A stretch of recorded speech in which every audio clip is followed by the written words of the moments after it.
Hello guys, welcome back to my channel. আজকে আবার আপনাদের সামনে চলে এসেছি আমাদের বিগত গল্প আমি পদ্মজার চতুর্থ পর্বটি নিয়ে। চলুন শুরু করা যাক।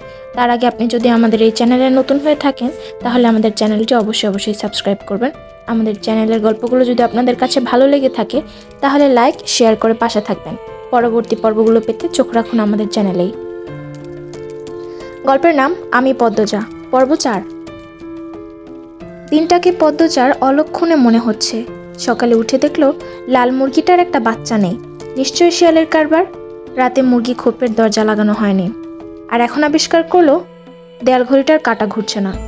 ঘড়িটা রাজধানী থেকে হানি খালামুনি দিয়েছিলেন। গ্রামে খুব কম লোকই হাত ঘড়ি পরে। দেয়াল ঘড়ি হাতে গোনা 2-3 জনের বাড়িতে আছে। পদ্মজা সূর্যের দিকে তাকিয়ে সময়ের আন্দাজ করার চেষ্টা করলো। পূর্ণা প্রেমা দুপুরে খেয়েই ঘুম দিয়েছে। পদ্মজা মায়ের রুমে উকি দিল। হেমলতা মনোযোগ দিয়ে সেলাই মেশিনে কাপড় সেলাই করছেন। আটপাড়ায় একমাত্র হেমলতাই সেলাই কাজ করেন। প্রতিটি ঘরের কারো না কারো পরনে তার সেলাই কাপড় রয়েছেই। লুকিয়ে দেখছিস কেন? ঘরে আয়। হেমলতার কথায় পদ্মজা লজ্জা পেল। না আম্মা, কাজ আছে। পানি দিয়ে যা। হেমলতা জগ বাড়িয়ে দেন। পদ্মজা জগ হাতে নিয়ে বলল, আম্মা, সদগা কোন মুরগিটা দেব? হেমলতা গতকাল স্বপ্নে দেখেছেন বাড়িতে আগুন লেগেছে, তাই তিনি ছদগা দেবেন বলে মনস্থির করেছেন। সকালেই পদ্মজাকে মনের কথা জানালেন।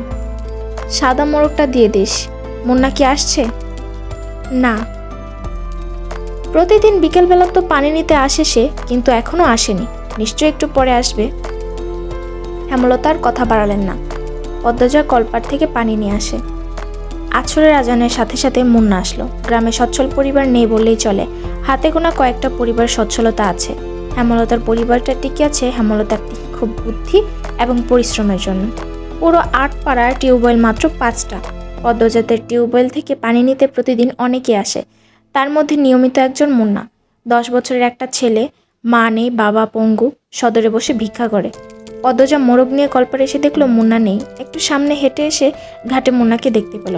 ডাকলো, মুন্না। মুন্না ফিরে তাকায়। পদ্মজার হাতে সাদা মোরগ দেখে মুন্না খুব খুশি। পদ্মজা না বলেও বুঝে যায় ছটকা পাবে আজ। মুন্না এগিয়ে আসলো, দাঁত কেলিয়ে হাসলো। হাসিস কেন? নে মোরগ, তোর আব্বাকে নিয়ে খাবি। মুন্না যে খুব খুশি হয় তা দেখেই বোঝা গেল। খুশিতে গদগদ হয়ে মোরগটাকে জড়িয়ে ধরল। পদ্মজার ঠোঁট দুটি নিজেদের শক্তিতে প্রশান্তির হাসিতে মেতে উঠল। কি সুন্দর মুন্নার হাসি। পদ্মজা বলল, খুব খুশি না রে? হ। দোয়া করবি আমরা যেন ভালো থাকি। করবাম আপা। আচার খাবি মুন্না? হ, খাইবাম। পদ্মজা আবার হাসলো। মুন্না পেটুক। খাওয়ার কথা শুনলেই চোখ চকচক করে ওঠে। পদ্মজা আচার নিয়ে আসে। মুন্নার সাথে বসে আরাম করে খায়। মুন্না একটু একটু করে খেতে খেতে বলল, আপা, তুমি খুব ভালা। তাই? হ, বড় হইয়া তোমারে বিয়ে করাম আমি। পদ্মজা ভীষণ খেলো। দ্রুত এদিক ওদিক তাকিয়ে দেখলো কেউ শুনল নাকি। বিয়ে তার কাছে খুব লজ্জাজনক শব্দ। বিয়ে নামটা শুনলেই লজ্জায় লাল টুকটুক হয়ে যায়। ফিসফিসিয়ে মুন্নাকে জিজ্ঞেস করলো, বিয়ের কথা কোথায় শিখলি? আব্বা কইছে। আর বলবি না এসব, যা বাড়ির যা। পদ্মজা তড়িঘড়ি করে বাড়ির ভেতর চলে যায়। রান্নাঘরে ঢুকে দেখলো হেমলতা রান্নার প্রস্তুতি নিচ্ছেন। সন্ধ্যার পর বিদ্যুৎ থাকে না। হারিকেন জ্বালিয়ে রান্না করতে হয়। প্রতিদিন ঘরে একটা হারিকেন আর রান্নাঘরে একটা হারিকেন জ্বালানো অনেক খরচের ব্যাপার। তাই তিনি বিকেলে রাতের রান্না সেরে ফেলেন। আম্মা, আমি রাঁধি? লাগবে না, সাহায্য কর শুধু। পদ্মজা চোখ ঘুরিয়ে দেখলো কি কাজ করা যায়। কোনো সাহায্যের প্রয়োজন নেই। হেমলতা নির্বিকার ভঙ্গিতে বললেন, লাউ নিয়ে আয়। ছিঁড়ে আনবো না লাহারি ঘরে আছে? লাহারি ঘরে নেই, ছিঁড়ে নিয়ে আয়। পদ্মজা মায়ের আদেশ পেয়ে যেন চাঁদ হাতে পেয়েছে এমন ভাব ধরে দ্রুত ছুটে যায় লাউ আনতে। লাউ, বরবটি, ঢেঁড়স, কাঁকরোল, করলা, চিচিঙ্গা, পটল, ঝিঙা ইত্যাদি ইত্যাদি সব রকমের সবজির মেলা বাড়ির চারপাশ ঘিরে। পদ্মজা সাবধানে ঘাসের উপর দিয়ে লাউ গাছের দিকে এগোয়। বর্ষাকাল হওয়াতে জোকের উপদ্রব বেড়েছে। জোকের ভয় অবশ্য নেই তার। হেমলতা পদ্মজার যাওয়ার পানে ঝিম মেরে কতক্ষণ তাকিয়ে থাকেন। মেয়েটাকে দেখলে তার মন বিষণ্ণতায় ভরে ওঠে। পদ্মজার চুল দেখলে মনে হয় এই সুন্দর ঘন কালো রেশমি চুল পদ্মজার এক একটা কালো রাত। পদ্মজার ছিমছাম গরনের দুধে আলতা দেহের অবয়ব দেখলে মনে হয় এই দেহ পদ্মজার যন্ত্রণা। এই দেহ ধ্বংস হবে। পদ্মজার ওষ্ঠদ্বয়ের নিম্নে স্থির হয়ে থাকা কালো সূক্ষ্ম তিল দেখলে মনে হয় এই তিল পদ্মজার এক জীবনের কান্নার কারণ। হেমলতা পদ্মজার রূপের বাহার নিতে পারেন না। কেন কৃষ্ণকলির ঘরে ভুবন মোহিনী রূপসীর জন্ম হলো? জন্ম মৃত্যু বিয়ে কারো হাতে থাকে না। যদি থাকতো হেমলতা মোর্শেদকে বিয়ে করতেন না এবং পদ্মজার মতো রূপসীর জন্ম দিতেন না। আল্লাহর কাছে রূপসী মেয়ে ভুলেও চাইতেন না। হেমলতার বুক চিরে দীর্ঘশ্বাস বেরিয়ে এলো। আজ শুক্রবার, স্কুল নেই। ফজরের নামাজ পড়ে 3 বোন পড়তে বসেছে। প্রেমা নামাজ পড়তে চায় না, ঘুমোতে যায়।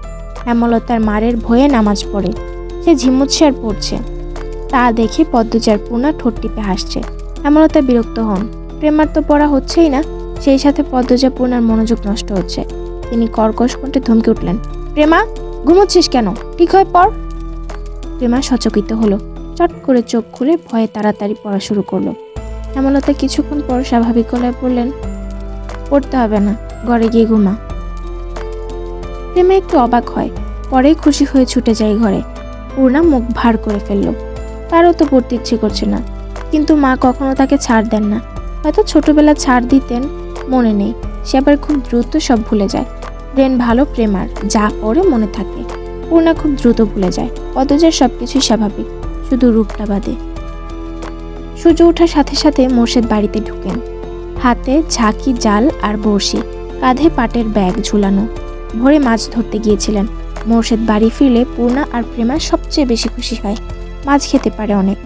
অর্থের জন্য হেমলতা খুব কম মাছ আনেন।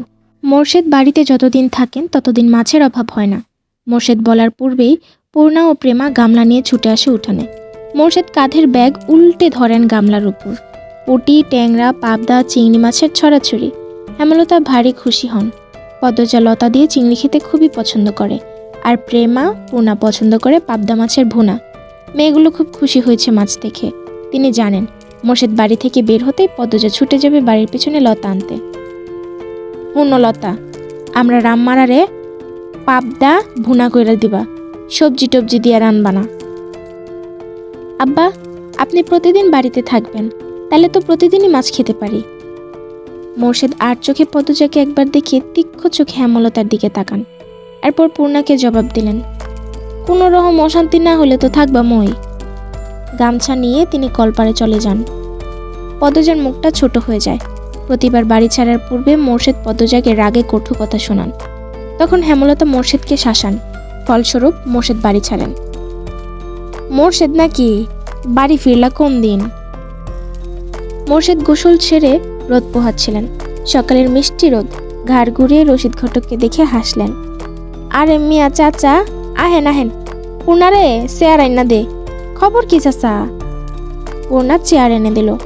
রশিদ একতলা থুতু উঠানে ফেলে চেয়ারে বসলেন আরাম করে। প্রেমাকে উঠানে খেলতে দেখে ফরমাইশ দিলেন, আই মাইয়া, যা পানি লই আয়, অনেকক্ষণ ধইরা দমটা আটকায় আছে। প্রেমা পানি নিয়ে আসেন। রশিদ পানি খেয়ে মোর্শেদকে বলেন, খবর তো বালাই, বাবা সেরিডারিকে বিয়া দিতা না?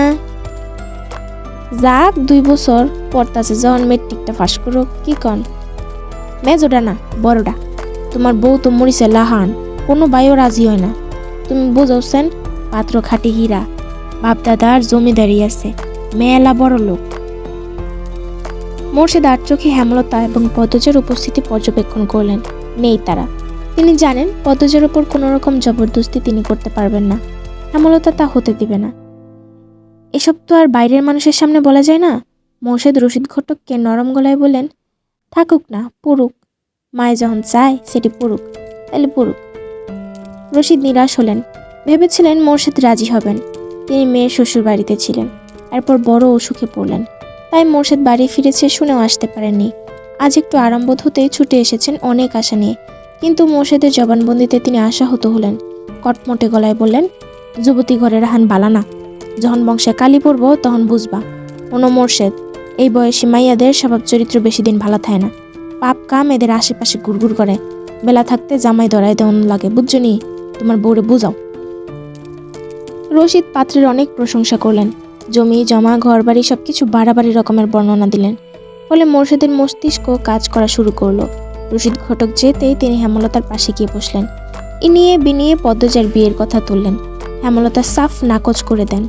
তিনি শান্ত কণ্ঠে বুঝিয়ে দেন পদ্মজার বিয়ে তিনি দিচ্ছেন না, আর মোর্শেদকে পদ্মজার ব্যাপারে নাক গলাতে না করেছেন। শেষ কথাটা বেশ কঠিন করেই বলেন, আগে বাপ হও, পরে বাপের কাজ করতে আসবা। মোর্শেদের তিরিক্ষি মেজাজ, তিনি রান্নাঘর ছেড়ে বেরিয়ে পড়েন। রাগে টকবক করছে।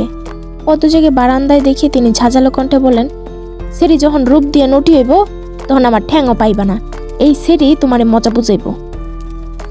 পদ্মজার চোখ বেয়ে জল গড়িয়ে পড়ে। হেমলতা রান্নাঘর থেকে বের হলেন মোর্শেদকে কিছু কঠিন কথা শোনাতে। পদ্মজা তখন দৌড়ে আসে, হেমলতার হাতে ধরে রান্নাঘরের ভিতরে নিয়ে যায়। মোর্শেদ যতক্ষণ বাড়িতে থাকে তারও খুব ভালো লাগে। পূর্ণা প্রেমা কত খুশি হয়, বাড়িটা পরিপূর্ণ লাগে। সে চায় না তার বাবা ঝগড়া করে রাগ নিয়ে বাড়ি ছেড়ে চলে যাক। হেমলতা রাগে এক ঝটকায় মেয়ের হাত সরিয়ে দেন। তার সহ্য হয় না মোর্শেদকে। মানুষের কথা দ্বারা নিয়ন্ত্রিত হওয়া বদমেজাজি একজন মানুষ মোর্শেদ। ভালোটা কখনো বুঝে না, মানুষের কথাই নাচে। সারাক্ষণ মস্তিষ্কে একটা বাক্যের পূজা করে, মানুষ কি বলবে। মুষলধারে বৃষ্টি হচ্ছে।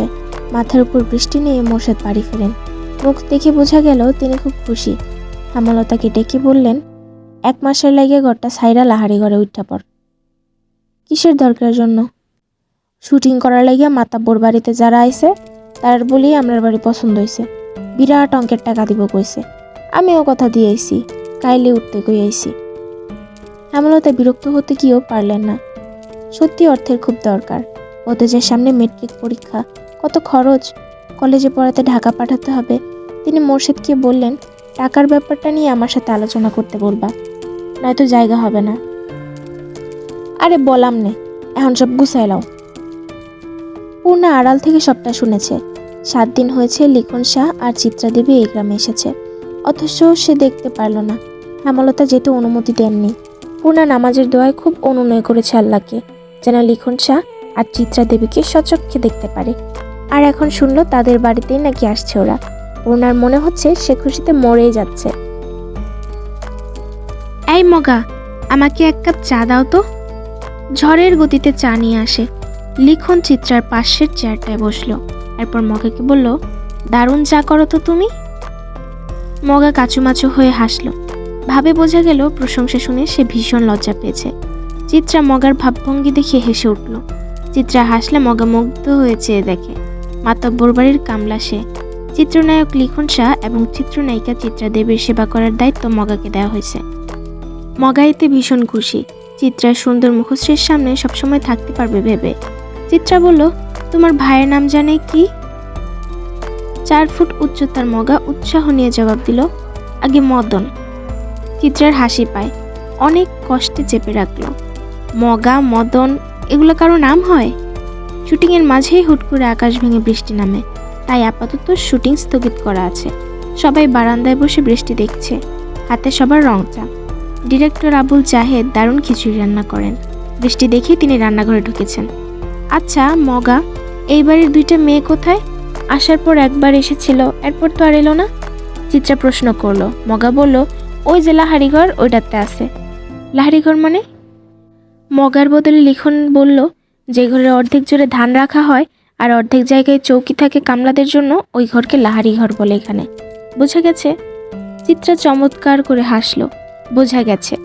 মগা, বৃষ্টি কমলে লাহারি ঘরে যাব, ঠিক আছে? আচ্ছা আপা। এই লিখন, যাবা? ওই তো সামনেই, আলসেমি করো না প্লিজ। মগা হই হই করে উঠল, না না না, ব্যাটা লয়ে যাওন যাইতো না, বাড়ির মালিকের মানা আছে। লিখন মগার না করার ভাব দেখে ভীষণ অবাক হলো। চিত্রা প্রশ্ন করলো, মানা কেন? বাড়ির বড় সেরিডারে তো আপনারা দেখেন নাই, আগুন সুন্দরী। এই লিখন বাইলাহান বিলেই চোখা, সেরিডারে স্কুল ছাড়া আর কোনো হানে যাইতে দেয় না। বাড়ি দিবার আগে কইয়া রাখছে লাহারি ঘরে ব্যাটা মানুষ না যাইতে। এই সেরি লইয়া বহুত কিচ্ছা আছে। চিত্রা বেশ কৌতূহল বোধ করলো। লিখন তীক্ষ্ণ খোলা চোখে লাহারি ঘরের দিকে তাকালো। 1.5 দিন হলো এখানে এসেছে। উঠোনের শেষ মাথায় থাকা লাহারি ঘরটা একবারও মনোযোগ দিয়ে দেখা হয়নি। সামনের দরজাটা বন্ধ। 2টো ছোট মেয়ে এসেছিল ঘরটার ডান পাশ দিয়ে। ঘরটার ডানে বামে পিছনে গাছপালা। বাড়িটা পুরনো হলেও দারুণ, তবে এই মুহূর্তে তার অন্য কিছুর প্রতি তীব্র কৌতূহল কাজ করছে। চলবে। আজ এ পর্যন্তই। গল্পটি ভালো লাগলে একটি লাইক দিবেন। পরবর্তী পর্বটি পেতে চোখ রাখুন আমাদের চ্যানেলেই।